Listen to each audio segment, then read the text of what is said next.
बाइसगीर की सरजमीन अपनी मोहब्बत भरी कहानियों, लोक दास्तानों और दर्द व जुदाई की सदाओं से हमेशा माला माल रही है।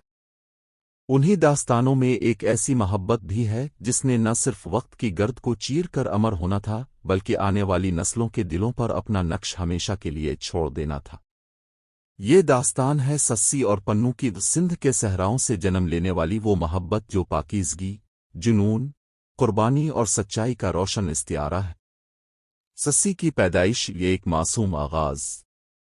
कहानी का आगाज़ कराची और बलूचिस्तान के दरमियान वाक़े शहर भंभोर से होता है। कहा जाता है कि एक ताजिर के घर एक बच्ची पैदा हुई, मगर नजूमियों ने बताया कि ये बच्ची बड़ी होकर ख़ानदान के लिए मुसीबत का बाइस बनेगी।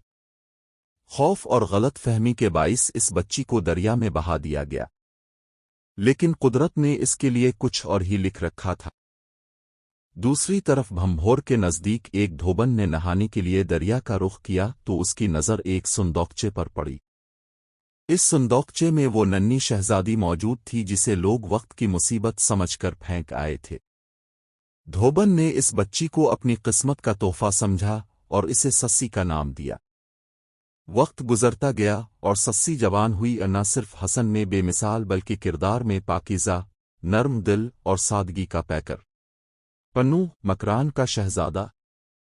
कहानी का दूसरा किरदार पन्नू मकरान के हुक्मरान खानदान से ताल्लुक़ रखता था। एक शहजादा जिसकी शान व शौकत, बहादुरी और रखरखाव का शोहरा दौर दूर तक फैला था।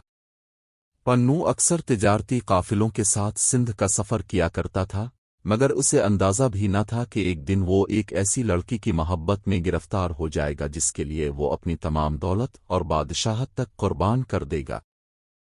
लेकिन खुशी की ये घड़ी ज्यादा देर कायम न रह सकी। पन्नू के भाइयों की साजिश। पन्नू के घर वालों ने जब सस्सी के बारे में सुना तो वो चिराग पा हो गए। एक शहजादे की शादी एक धोबन से, उन्हें ये रिश्ता मंजूर न था। पन्नू के बड़े भाइयों ने चाल चलते हुए पन्नू को नशा आवर शरबत पिलाया और इसे ऊंट पर लाद कर रात के अंधेरे में मकरान की तरफ रवाना हो गए। सस्सी जो पन्नू का इंतजार कर रही थी, जब हकीकत से आशना हुई तो दिल फट सा गया। इसे एहसास हुआ कि पन्नू को जबरदस्ती ले जाया गया है।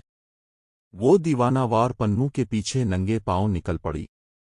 सहराओं, पहाड़ों, पत्थरों और कांटों का खौफनाक सफर उसके सामने था, मगर सस्सी के लिए पन्नू की मोहब्बत हर तकलीफ से बढ़कर थी।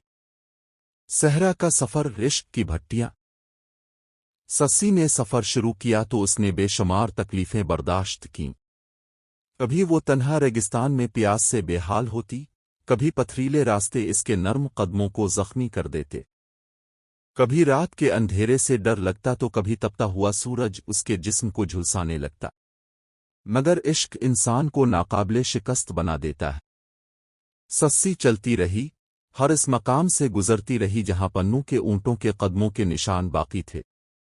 इसी दौरान उसे एक जोगी मिला जिसने सस्सी को इस सफर से रोकने की कोशिश की, मगर सस्सी का एक ही जवाब था, मेरा पन्नू मेरे लिए सब कुछ है, मैं इसे जरूर पाऊंगी, चाहे जान चली जाए।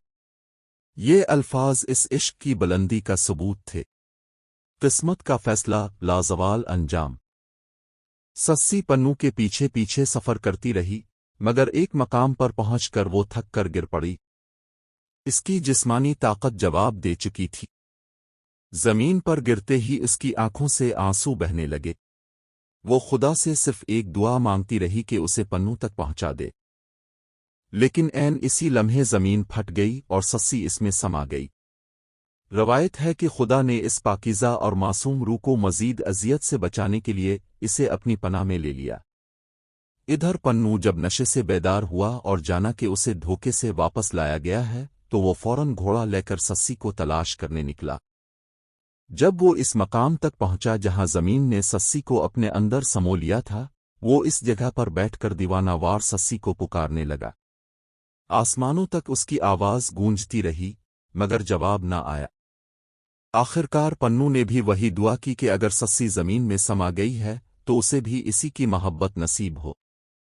रवायत है कि फिर जमीन दोबारा फटी और पन्नू भी सस्सी के पास हमेशा हमेशा के लिए उतर गया।